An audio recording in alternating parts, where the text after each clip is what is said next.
Bimby kinuha na ng Itbulaga sa hosting. Petisyon sa TVJ pinagbigyan na. Singing Queens hindi man kumpleto pinasaya pa rin ang marami. Talaga namang kahit hindi man kumpleto, ay muli na naman ngang mapapanood ang mga Singing Queens sa Itbulaga. Na matatanda ang muli ngang nagsama-sama ang tatlo sa mga Singing Queens sa Itbulaga na sina Singing Queen Jin, Singing Queen Sam at Singing Queen KZ noong Miyerkules June 17.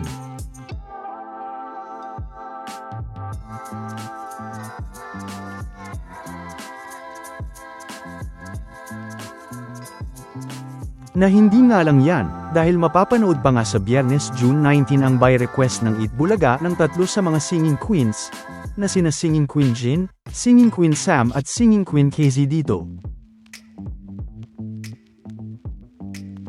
Na talaga namang namiss nga ang mga The Bark ads at ang isa't isa, dahil bihira na lang nga sila magsama-sama sa Itbulaga. At makikita pa nga ang mga kanya-kanya nilang mga post na magkakasamang tatlo sa Itbulaga, sa kanilang mga Facebook post.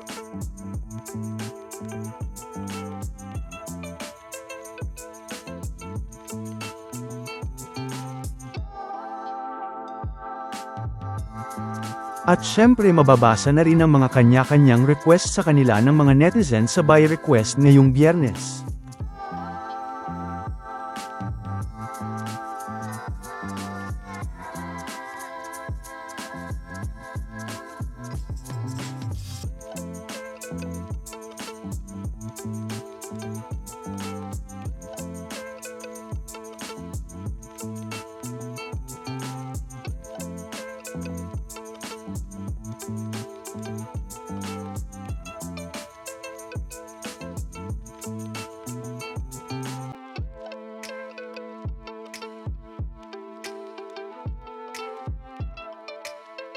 Na gaya nga ng mga naunang by request, ay mapapanood nga sa YouTube channel ng Itbulaga 4 PM.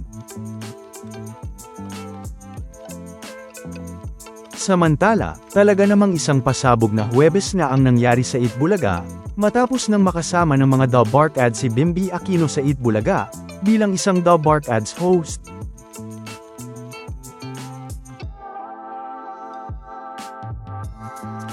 Na dahilan nga kung bakit nagkagulo ang mga studio audience, paglabas pa lang nito sa EB stage.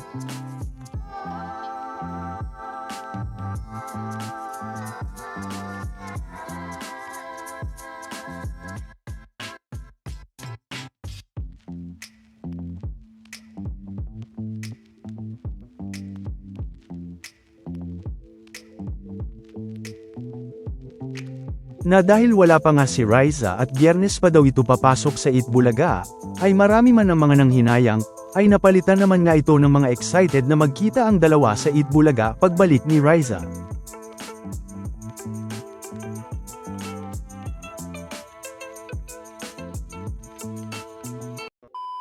Welcome back mga ka-highlights! Bago tayo magpatuloy ay maaaring mag-subscribe at i-click ang notification bell para updated kayo sa mga susunod pang videos, at paki-like na rin ang video, share at mag-comment na rin. Maraming salamat po. Pero, marami naman nga ang mga kinilig dito, nang tanungin na nga ni Bossing si Bimby, kung ready na ba ito kay Riza, na talaga namang makikita ngang nagsigawan ang mga The Bark ads at mga studio audience dito.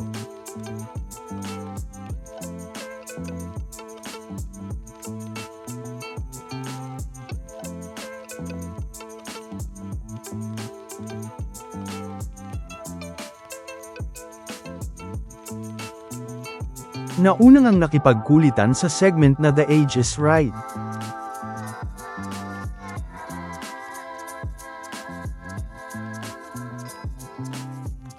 At nagpakilig ng marami, dahil habang nasa eksena sila sa loob ng jeep, ay nang matanong nga siya kung saan ba siya bababa, ay sinabi nga nitong sa bahay daw ni Riza niya gustong bumaba.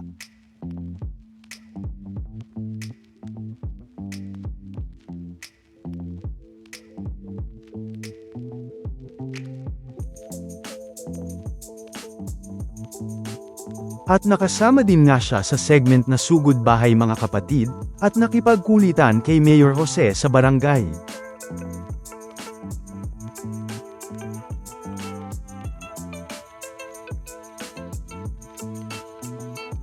At nakasama din naman sa segment na Gimme 5. Nasa mga hindi pa nga nakakaalam, ay nagkaroon pa nga ng petisyon ng mga netizens noong June 12 pa nga lang, na isang petisyon nga para maging parte ng Eat Bulaga si Bimby, o maging host din ito sa Eat Bulaga.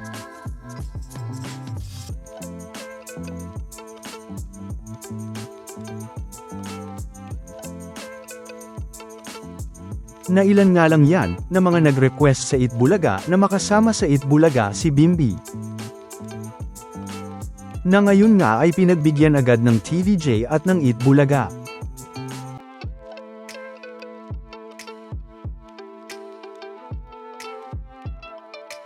Hindi lang yan, dahil nakasama naman ang mga Dalbark ads sa barangay si Dalbark Ads Iza, at inanunsyo na nga ang magandang balita para sa Flanex raffle promo, na ang announcement ng mananalo nga ay malalaman sa Eat Bulaga.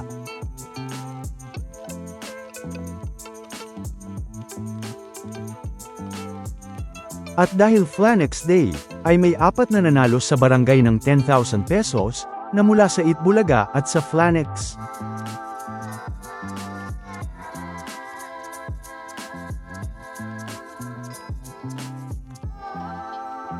Samantala, narito naman ang mga naging reaksyon ng mga netizens, sa pagiging Dalbark ads ni Bimby ngayong Huwebes, narito ang ilan sa kanila.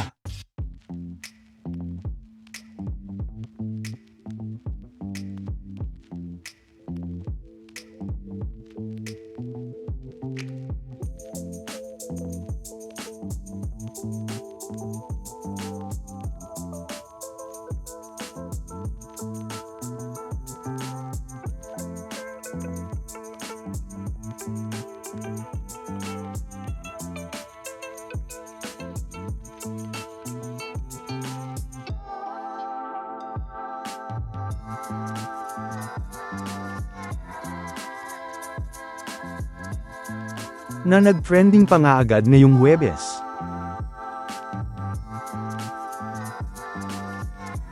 Samantala, ano naman ang mga masasabi nyo patungkol sa mga napag-usapan natin sa video na ito?